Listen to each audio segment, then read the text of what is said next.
One, two, three, she's on my mind again. First time today. We are making history here. Not only history with Minnesota Valley National Wildlife Refuge, but history with the National Wildlife Refuge system. Getting people out and experiencing these landscapes and these stories and really interacting with them and learning, having a moment to soak in everything that you can about an experience in nature. This is part of the demonstration of creative placemaking in the South Loop. The city has decided to really invest in this area. They see a lot of growth happening in this district. It's a critical, amazing asset to have the refuge here. And a lot of people said, I never expected that I would be able to see nature in this way. And that was so exciting. You know, like people who are just immersed in nature all the time came up to us and just said, this just hit my soul in a way that I never thought was possible. It's really lit a fire. This play and two of the other demonstration projects have really lit a fire that hopefully the community can keep going and build on.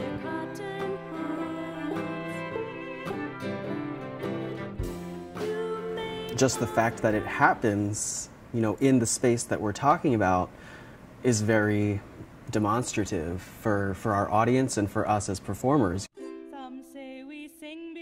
Being able to talk about it, but also see what we're talking about in action, I think is one thing about a place-based production that's also very unique and successful. I think arts provides another way to engage with this place, and it adds to sort of an arsenal of getting people to connect with their surroundings and the landscapes around them. And for us, it was a way to further go into the community, to connect with the community, not only in the South Loop, but also to connect with the rest of the Bloomington community, the Twin Cities community, and also the other sites, the other businesses that are located within the South Loop.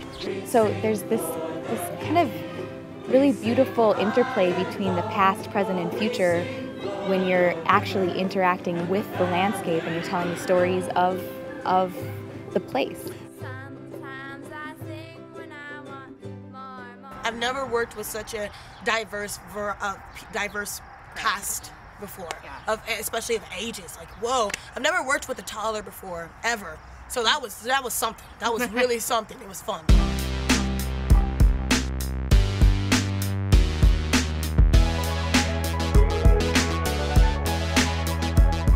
I never would have met these people otherwise. They probably wouldn't have met each other.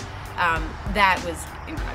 Being part of actually in the art and producing the art, and again working with a group of people I did not know, a diverse cast of people, to make this all come together has been really rewarding.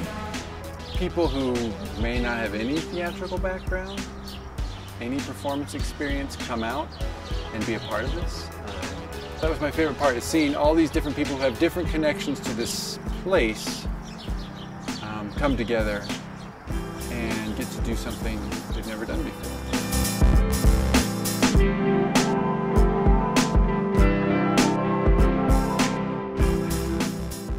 I wore a bird mask for a very long time. You won't need a tuxedo. You can wear a sombrero.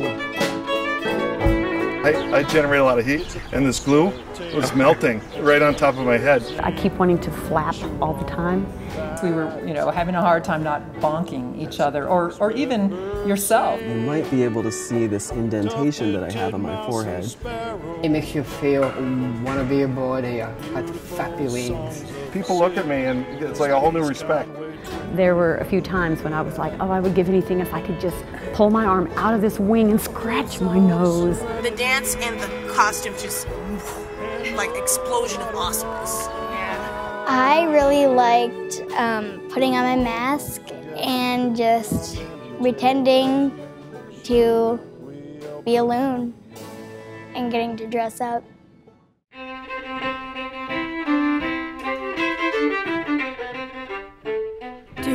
one of the things that we do before every rehearsal is we have a warm-up exercise that we do. And as a group, we turn to the person next to us and we say really loudly, "Trust me." And then the next thing we say is, "Trust yourself." And then the last thing we say is, "Have fun." And I think that's really going to stick with me, frankly, as a pretty good philosophy for how to do anything, how to lead an organization, how to be part of a group like this. It's really been a great sense of community.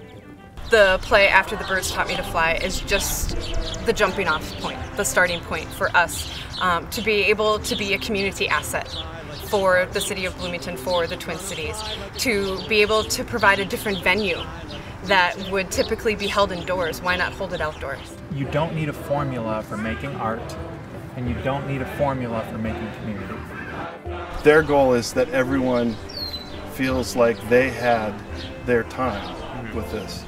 And I can tell you, I had mine, and I'm sure a lot of the other team members here had their time with this project and had a great time.